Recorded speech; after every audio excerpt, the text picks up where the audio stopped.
In your realistic assessment, Dr. Pachauri, in 2012, before the Kyoto Protocol runs out of time, as it so happens, will the world get a final binding treaty? Oh, absolutely. I think there's bound to be action well before 2012.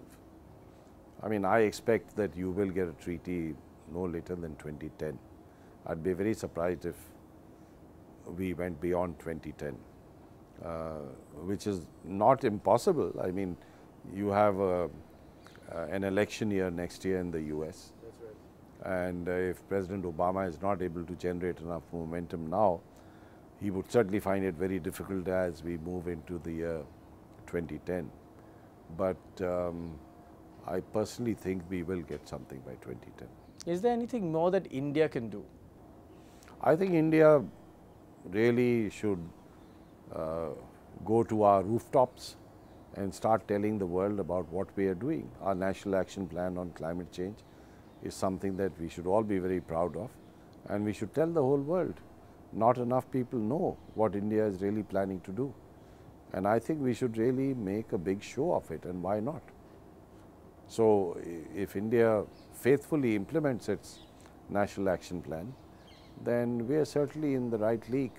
There is no question about it. Will that happen? Because India has its own political compulsions, the states have their own political compulsions. We have a new minister who's at least now seems to be dynamic, but do you see that momentum gathering?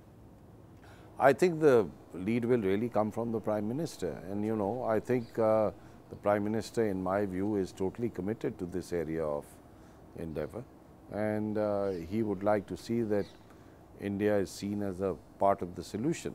It's not only seen, but is actually a part of the solution rather than being seen as a problem.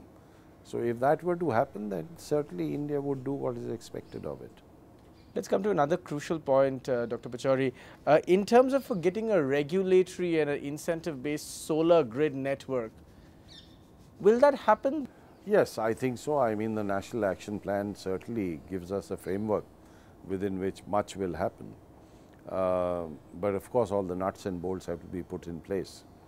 It's obvious that this action plan, and particularly the solar energy mission, cannot be implemented through an institutional arrangement which is similar to all the other programs that the government implements. And we would therefore need a very sharp departure. We would also need detailed work by the private sector, because they will have to be the implementers of several of these solutions.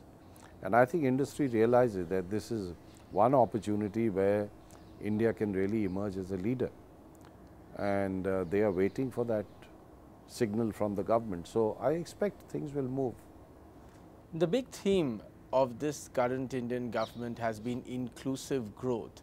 In India's larger theme of inclusive growth, how is the green movement integrally related?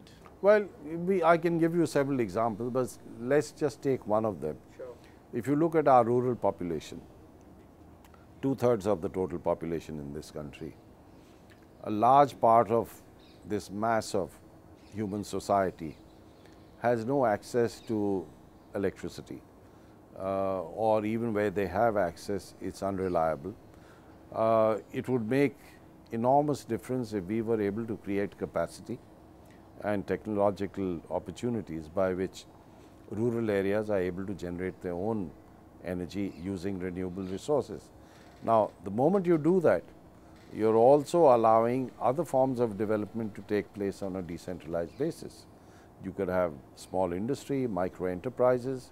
Once energy comes into a particular area, you will also have capital flowing in, and therefore, I can't think of a more apt example of inclusive growth than what we would achieve by providing energy options that are decentralized and that are inclusive in terms of allowing local bodies to generate their own electricity or energy.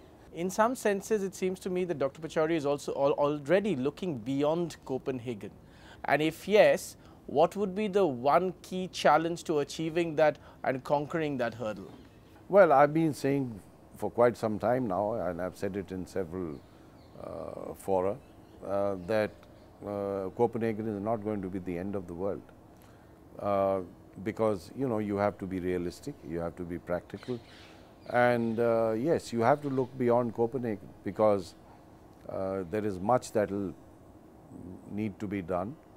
There is much that will be left over to be done after Copenhagen, and therefore what I think will really make a difference is to create substantial efforts to spread awareness, and also highlight the fact that taking action is really inexpensive, and in some cases is associated with negative costs.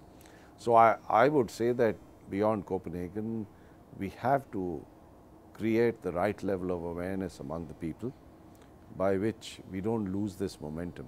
If anything, we pick up momentum, whereby action will take place beyond Copenhagen.